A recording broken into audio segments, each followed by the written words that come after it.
We are here again, and we are talking about self-motivation today. We are continuing our conversation today, and I want to welcome everyone that is joining us on the different medias. We are here to just share and lunch and munch on another idea, another topic, another issue that is important to us as we seek to go higher and move from within so we can excel without. We have with us myself, Dr. Marcia Thomas. I am a life coach, certified Christian leadership coach, trainer, and consultant. I empower and equip Christians in leadership, career professionals, and executives in the professional space to thrive. I am also a Christian leader.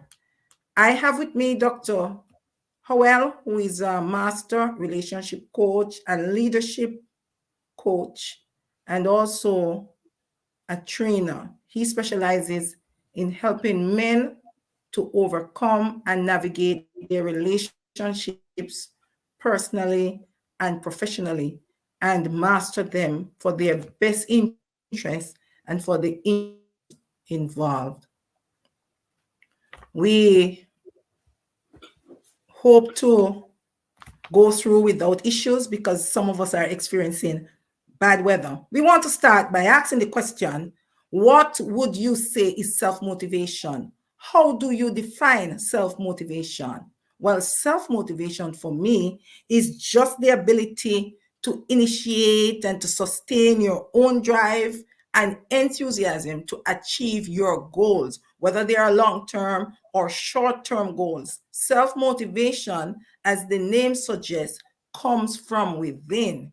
It is the way that you propel and that you carry yourself consistently, determinedly, and intentionally to achieve a desired outcome. What is your take on that, Dr. Howell?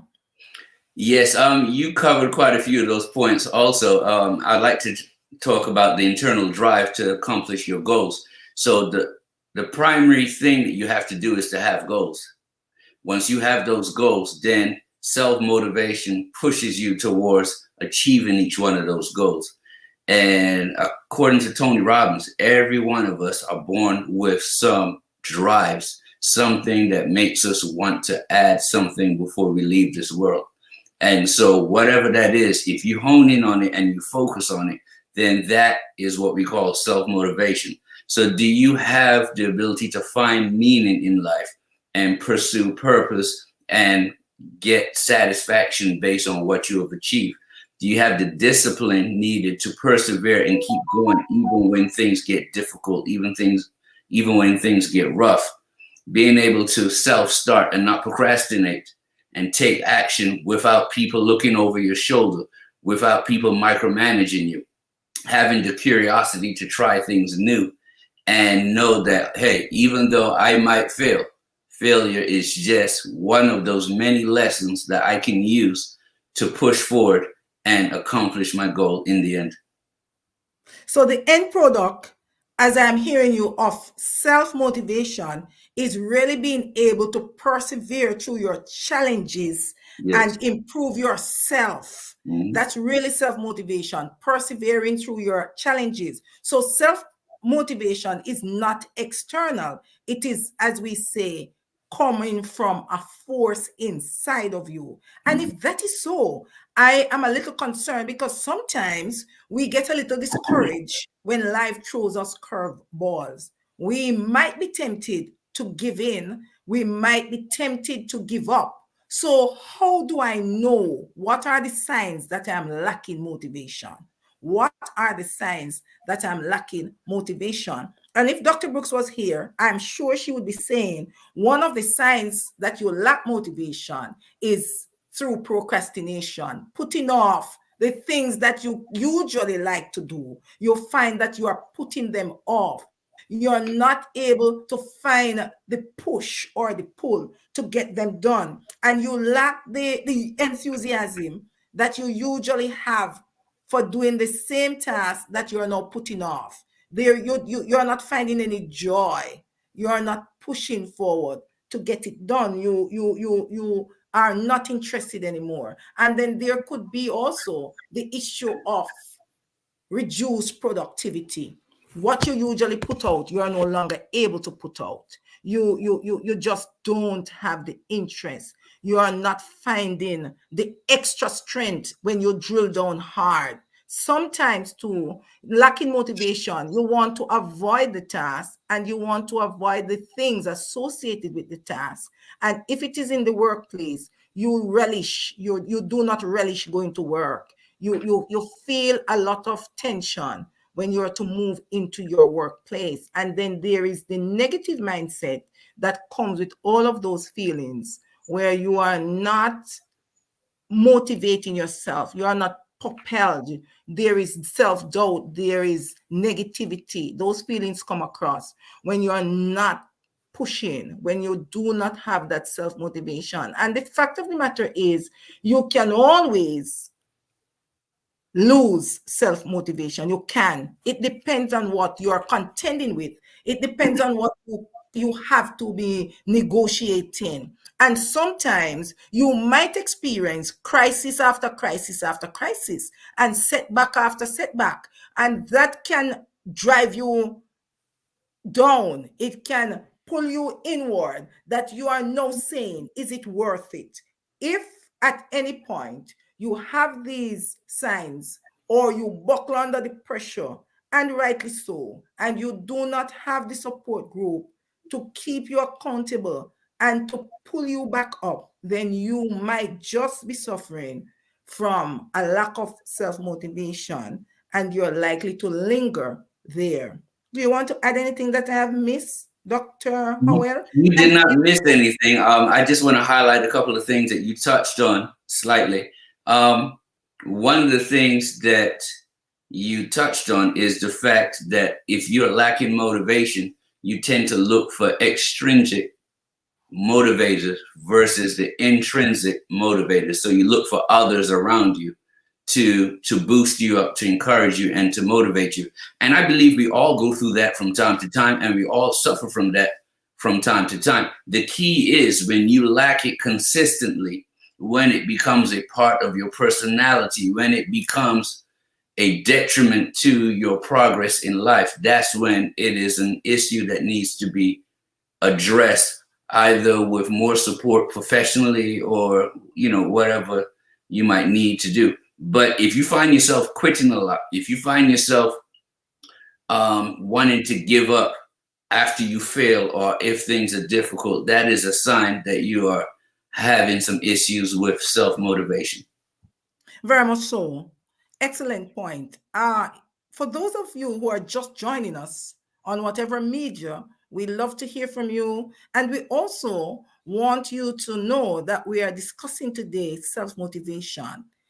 How do you remain motivated? How do you motivate yourself? What are the things that hinder or can become obstacles to self motivation? We have already looked at self motivation, and we have said that it is really, simply put, the inner drive that pushes us from the inside to accomplish our goals in a desired time, gives us enthusiasm and gives us joy in our accomplishment, and give us that extra push to do something. It's not dependent on external forces. We have also said that the things in life, crisis, setbacks, and failure over time, can make us linger and lack self-motivation. And on that time, we must rely on those support groups and those support partners and family and friends to pull us back up, to keep us back standing on our feet, so we can stay motivated. The question I want to ask is, does a lack of motivation work against me?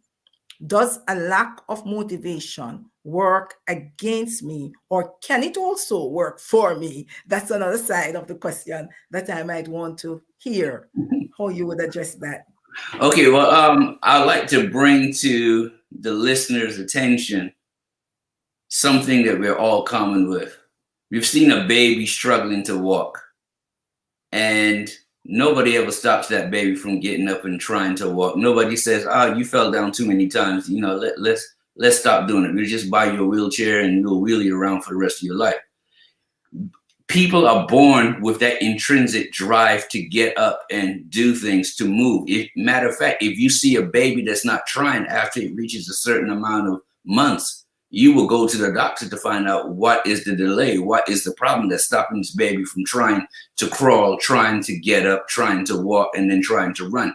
And so there's certain things, but somewhere along the line, like you said, life knocks us down so many times. We begin to get a fixed mindset that some things are outside of our scope. But we forget the fact that as a baby, we failed so many times until we fought through it and we became successful. Why is it as adults we lose that drive and we lose that determination to fight through it, even though we have failed 1,000 times? And so, yes, the lack of motivation does slow you down, and it does stop you and limit you from accomplishing a lot of the God-given potential that you have and the God-given purpose that you were made for. It limits your accomplishments. It limits your success. It limits what potential you have within you. So you never know what you could have been if you stop short of what you're capable of. And so it does make you feel a little bit like a failure on the inside, because nagging at the back of your head, you have that voice saying, man, I could have done that. Especially if you see people who were less talented than you persevere and they make it, you're like, man, if I had just stuck with it, I could have been graduating with them, or I could have been successful like them. And so it drains your energy, drains your enthusiasm. It leads to frustration and dissatisfaction with yourself, because you realize that the rest of the world is passing you by. And a lot of times we don't realize that everybody has a struggle. You know, we look at social media and everybody looks like they're happy and everybody looks like they're having a wonderful time, until you find, hey, man, they killed themselves a week later. I've had a couple of friends that have done that. And you're like, man, we missed all the signs. You know, on social media, it looked like they were happy and everything. But that is because everybody puts a false narrative or a false facade on social media to make it seem like everything is peachy, everything is fine, and life is just full of success. But behind closed doors, everyone is struggling with something, some more than others. And so one of the things that we've always spoken about throughout our episodes is having high quality people around us, people who can motivate us to help us along the way, so that when we are down and out, because everybody becomes down and out at some point in time, we have those people around us to help lift us up, to give us that kick to move forward when we want to stay down on the ground a little too long. You know, so yes, having a lack of motivation does make life pass you by. And I cannot foresee any advantages to having a lack of motivation, because we're not driven to be useless or to be unproductive here on earth. Some very good golden nuggets there, some very good points. I want to throw in the mix how I think a lack of motivation can actually work for you, though. And one of the ways is that sometimes we have what we call good intentioned people, but in fact, they are not good for us. They are low quality. So I might have friends around me who are very motivated, intrinsically motivated to always be at a party, to never miss a party. And so you have a goal in mind, you might be a student, you have an exam and so on. So you lack the motivation to go and really burn time partying, and you choose to study. That is one of the ways in which Okay. not having that motivation can work for you. Another way is that there are some persons who, you know, for example, that you love ice cream, but ice cream does not love you. And so you have friends around you who have this motivation to always have ice cream 5 o'clock every evening. So once they are finished eating their dinner, they have to push it down with a scoop of ice cream. You say to them, I can't, but they do not really support you. So they always put it out there right in your eyes. It's your temptation because it's something Mhm. that you love. But you develop that impetus in you, that self-control that Mhm. makes you destroy that motivation to have something that is not working for you. Okay. And so that is another way in which motivation, self-motivation, a lack of it can be in your favor. Mhm. I'm not sure if I'm the person with the issue or it is Dr. Howell, but we are moving on and we want to look at the obstacles that can prevent me from being motivated and how I can overcome them.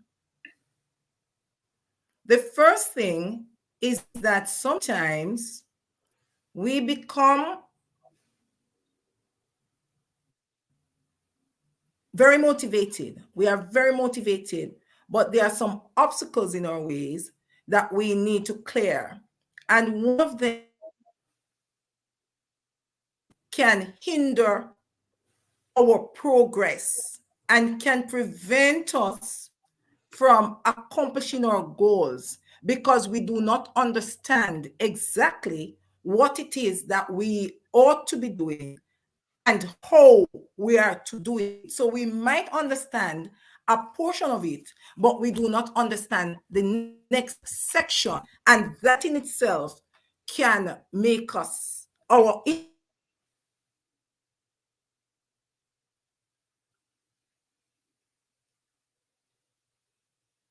I believe Dr. Thomas is having a couple of issues. So I will continue on that frame of answering what are the obstacles that prevent me from feeling motivated and how can I overcome them? Well, first, the lack of passion is an issue. So you have to connect your work with your values and with your meaning and with your purpose in life. If you have unclear goals in life, you have to make them more specific to you and what you're trying to achieve in your life. You have to get rid of distractions. You have to get rid of interruptions and minimize and focus your time. So if you find that you get distracted a lot, instead of doing things for an hour, you do it for 30 minutes, take a 5-minute break or 10-minute break, and then do it another 30 minutes with another 5-minute, another 10-minute break. I had to do that when I was in school because I had ADHD and I found that I could not focus very well as a student. And so instead of studying for an hour and realizing that I wasted an hour of time, I would study for 20 minutes, take a 5-minute break, and then study for another 20 minutes and then take a 5-minute break. And I found that I remembered more than if I tried to study for a whole hour.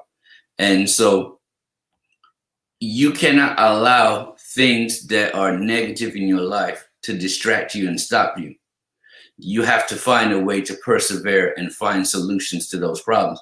Now, Dr. Thomas is back, so I will let her continue with that particular question that she was working on. yes, so we were saying, thank you so much. I don't know No what's problem. happening. But we were looking at obstacles and we looked at a lack of clarity, being unclear about what you're to do and being vague. So you try to make excuses to avoid completing that task because it's not so much a lack of motivation, but the uncertainty that is hindering your drive and your enthusiasm and your attempts to get it done. And then we have what we also have is that the fear, a lot of people, their motivation is not keyed up. They can lose their motivation because they are attempting something, but they have this negative belief that they will fail more than this. They cannot succeed. The task might appear to be overwhelming also. And so they, instead of taking the small chunks, so they gradually achieve the end, the bigger, looking at the bigger picture, let them lose their enthusiasm. And that in itself can hinder them. And then there is your negative mindset. that can also hinder your self-motivation and your inconsistent efforts. Some people are driven today. So it's really mood swings that I want to say, because some persons are driven today to accomplish something and then they put it off. They are not driven tomorrow. They are not do it tomorrow. They don't feel like it tomorrow. They don't have any really good reason. It's just a mood swing. And then some persons too do not really want to do a particular job or complete a particular task or fulfill their goals because they can't see the rewards. They can't really see the tangible rewards that they can achieve from it, especially if they're doing it for money, if they're doing it to get by, if they're doing it to pay their bills, if it is not pushing them towards accomplishing that goal. A lot of persons lack motivation. They are not enthused to continue and do it voluntarily. And then there are some external influences also. There are some naysayers and some criticizers who say to you, I would not do that. If it were me, I would find something else to do, or I would not be going in that direction. I would not do that vocation in school.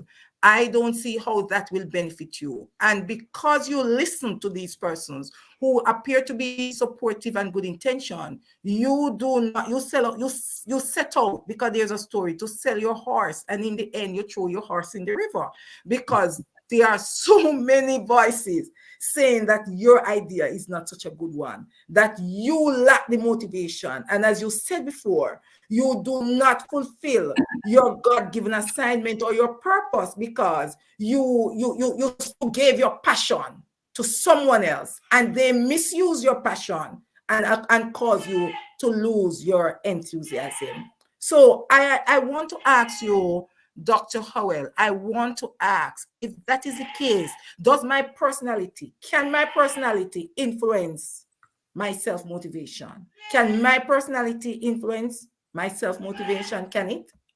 Yes, it can. If you look at it from this perspective, if you are an introvert, that personality might be stressed out in situations where you have to stand up in front of people, in situations where you have to go out and mingle with other people. My wife is a very good presenter, but she's introverted, and it causes her a tremendous amount of stress when she goes out to present in front of people. But she does an awesome job, but it stresses her out so much that she is totally done mentally once she's finished that particular test. And so if you're an anxious person, then you can be a Debbie Downer to yourself. You're like, man, suppose this goes wrong, suppose that goes wrong, suppose that goes wrong. And you conjure up so many different things that can go wrong. And you have a literal battle within your mind of what ifs that can totally exhaust you and can even scare you into not getting up and doing what you need to do. Even when life would open up and give you the floor to get it done, you scare yourself into not doing it. I was listening to one of the presentations by Tom Ziegler. I believe he's Zig Ziglar's son. He's taken over his dad's business. But he was saying, I believe, that a lot of times we conjure up all these things in our head, and reality is usually not as bad as our imagination. And so we let our imagination run wild. But if we just get in there and do the thing, we will realize that life has given us a better situation than we thought in our minds. So our mind plays these games and messes up.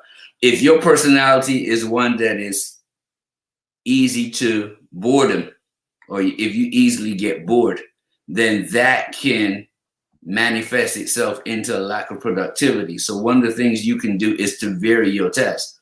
I like to do a lot of writing. I like to do a lot of presentations, but I've never gotten writer's block. And one of the reasons is because once my brain starts to shut down, I close that topic up and I start a new topic. I don't give myself a chance to go all the way to zero or all the way to empty. I don't fight through it. I divert my task to something else so I can give it 100%. And once that runs out, I go to something else or I jump back to the original task. And so I have found that I'm extremely productive when it comes to writing and publishing books because I do that simple little strategy. If you're an optimist, you will find that you persist a lot and you find that you will fight through those obstacles and get things done. If you're creative, you might find different ways to work through those problems. And so at the end of the day, how conscientious you are about your personality and about how you handle situations can literally influence or impact your self-motivation.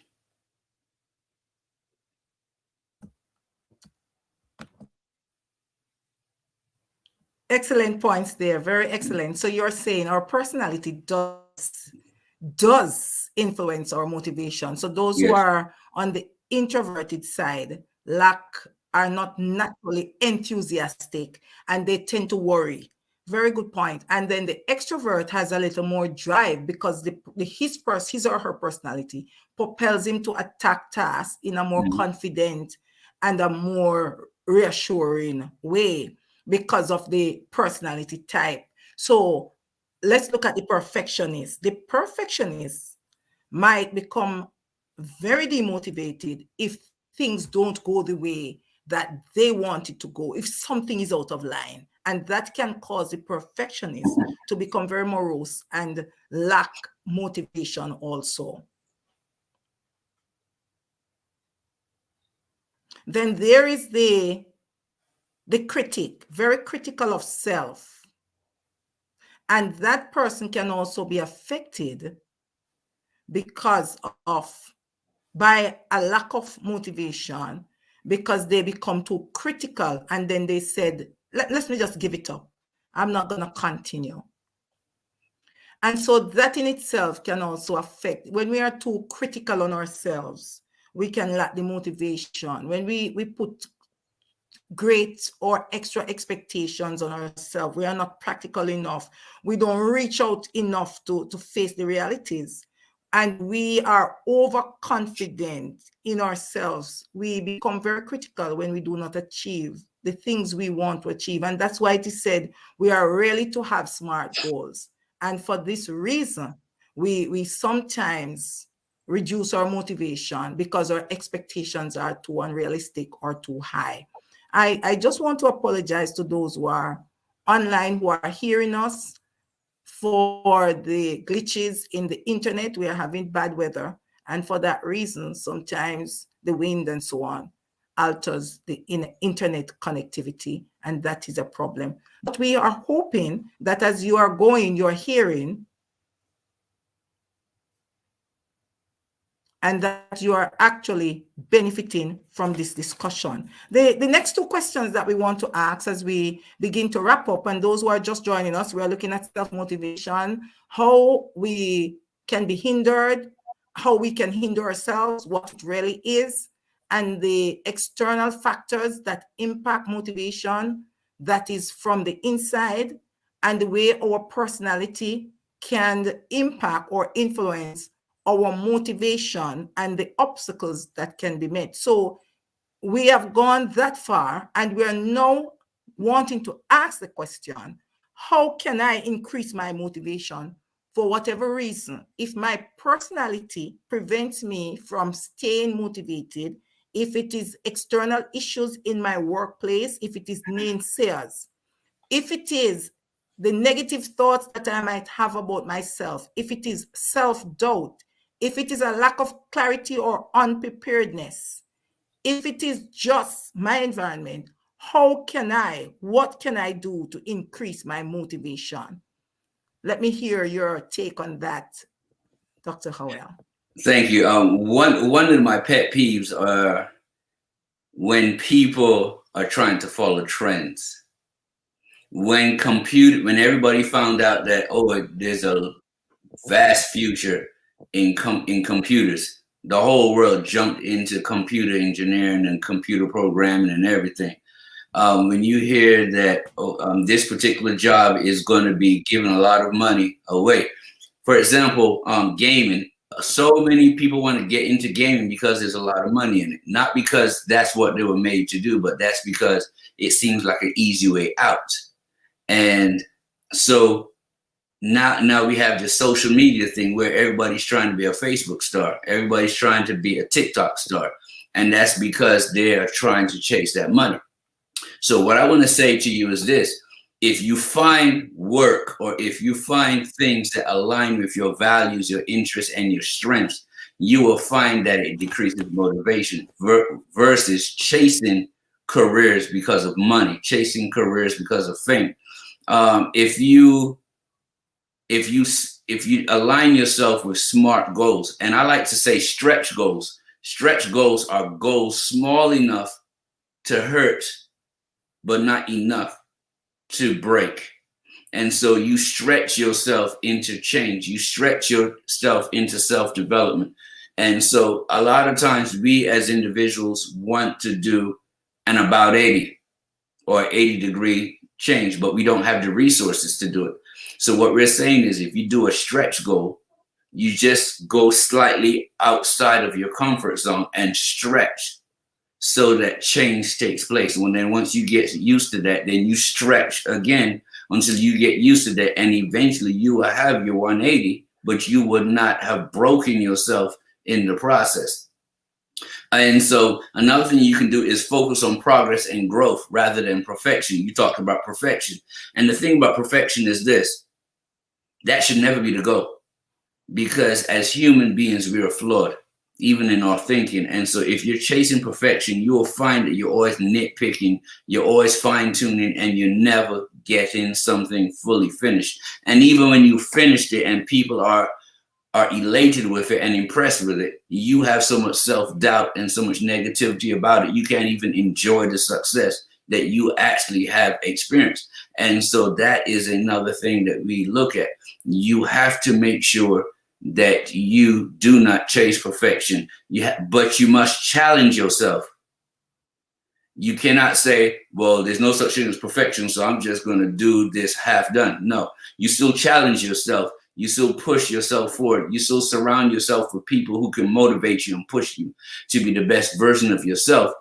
Another thing you can do is share your passion with like-minded people, or share your passion with people so like-minded people will be attracted to you, and you all can help each other by motivating each other.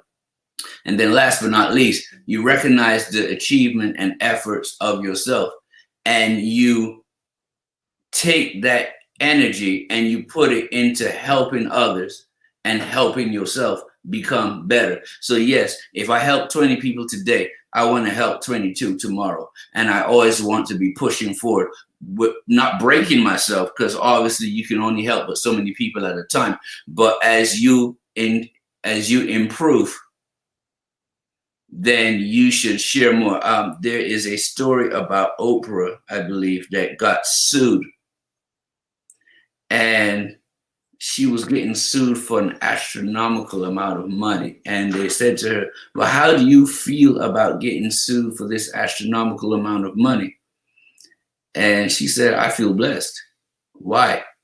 Because I'm at the point where I can be sued for that amount of money. That means I worked myself to that level. See, problems never go away. When you have a small mind, you have small problems. But as your mind grows and develops, life challenges you, so your problems become bigger. So you don't ask God to take away your problems. You ask God for the resources to solve your problems. So you as your problems get bigger, it is because your mindset is getting bigger, your tool set is getting bigger, and your resources are getting bigger. And so recognize your achievements and don't fight from adversity. Don't fight and don't run from growth, because that's how you experience the best life possible. That's how you experience what life has to give you in the end. Very interesting points there. Very interesting points that are being raised, and I love the story that you gave us. I would love to be in a position to say that God is good. I want to just highlight what you have said about celebrating rewards. When you celebrate rewards, you encourage yourself.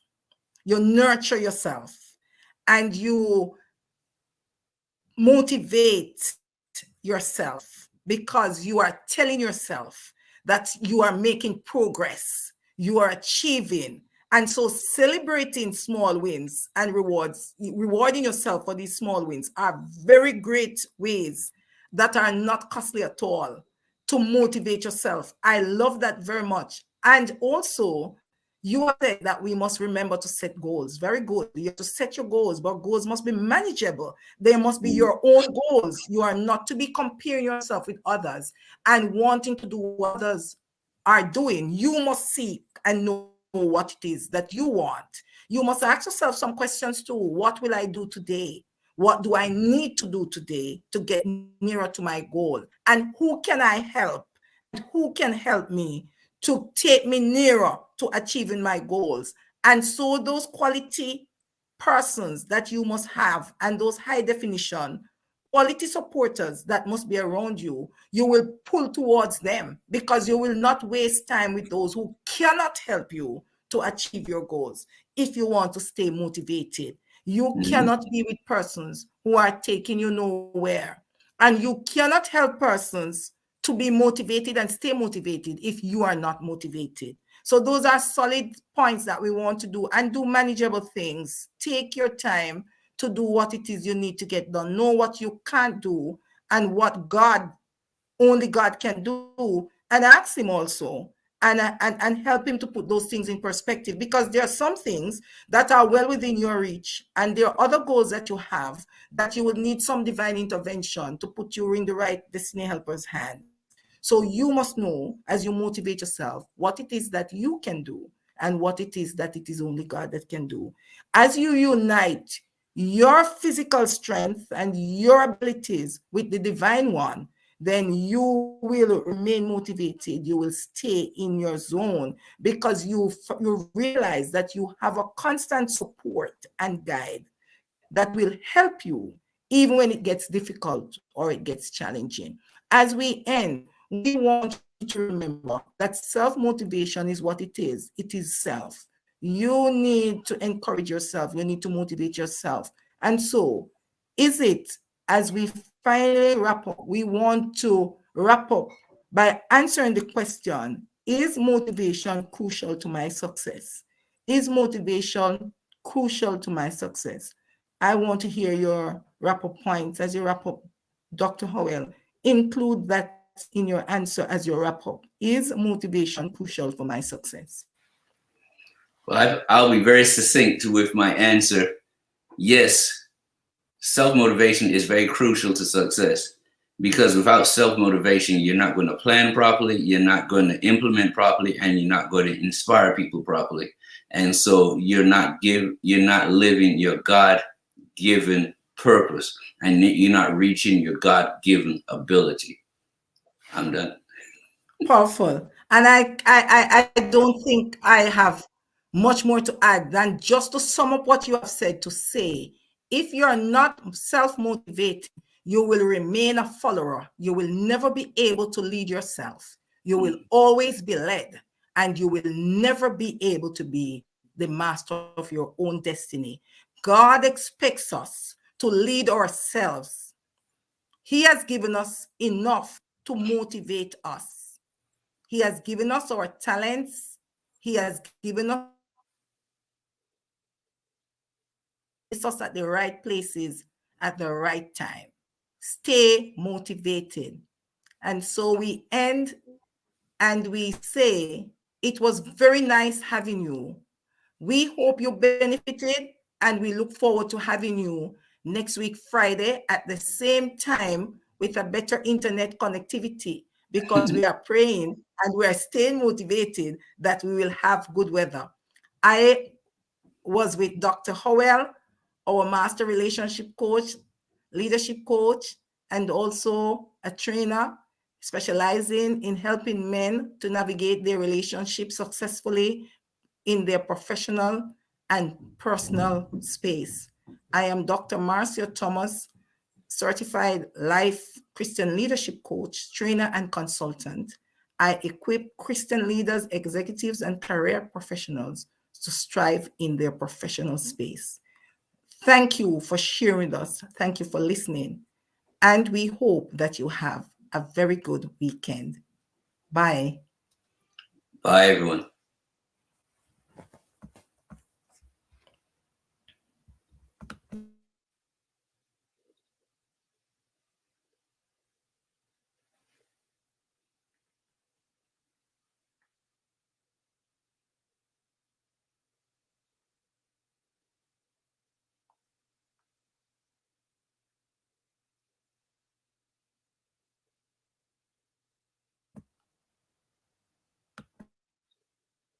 As we leave, we want to remind persons that we are live on a Tuesday, audio live at 6:45 a.m. to 7:15. Dr. Brooks and myself, we host Go Higher. It's all within you at that time. And it is on LinkedIn Live, and it is 7:45 at Eastern Time to 8:15. You can join us. And then we are on Fireside Chat at 8 p.m. Eastern Time, which is 7 p.m. Central Time on a Tuesday, where we have experts come in to share with you on any topic. And we also have our master classes and also our seminars by registration only. And we expect that you would join when there is a topic that appeals to you. We look forward to having you in all of these shows, and we ask that you support so you can build yourself, change your outcome, and change your life. And so Dr. Janice Brooks, our co-host, was not able to be with us today, but she's Dr. Janice Brooks. She's a life strategist. She's one of the part of the Leadership Maxwell training and leadership program. She's also a temperament coach and a counselor, pastoral counselor.